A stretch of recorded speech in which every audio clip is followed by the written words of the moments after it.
Hello అందరికీ. నేనైతే flower garden start చేస్తున్నానండి. అందుకనే నర్సరీకి వెళ్ళి కొన్ని ప్లాంట్స్ అయితే తెచ్చుకున్నాను. పూల కుండి తెచ్చుకున్నాను అండ్ గులాబీ చెట్లు కొన్ని తెచ్చుకున్నానండి. పూల కుండి కింద కొన్ని ప్లేట్స్ కూడా తెచ్చుకున్నాను. 3 పూల కుండీలు అయితే తెచ్చుకున్నానండి.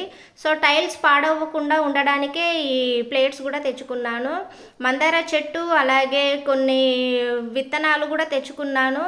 అండ్ తులసమ్మ చెట్టు అస్సలు నిలవట్లేదండి. తులసమ్మ చెట్టు తెచ్చుకున్నాను. 2-3 రకాల గులాబీ చెట్లు కూడా తెచ్చుకున్నాను.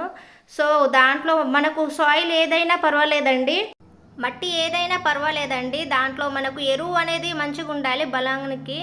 సో మనం హెల్తీ ఫుడ్ ఎలా తీసుకుంటామో, మన హెల్త్ ఎంత కేర్ తీసుకుంటామో అలాగే చెట్టు కూడా అంతేనండి.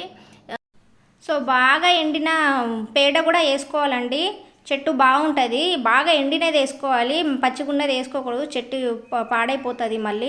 సో నేనైతే నర్సరీ నుంచి కొన్ని ఎరువు అయితే తీసుకొచ్చున్నాను. ఒక 2 రకమైన ఎరువు మట్టి సాయిల్లో కలిపి వేస్తే చెట్టు బాగా వస్తుంది అన్నాడు నర్సరీ ఆయనే. సో నర్సరీలో చెట్లు అయితే చాలా రేట్స్ ఉన్నాయండి. సో 50-60 రూపీస్ నుంచి స్టార్ట్ అవుతుంది. ఇక ఇండోర్ ప్లాంట్స్ అయితే చెప్పనక్కర్లేదు, ఎక్కువ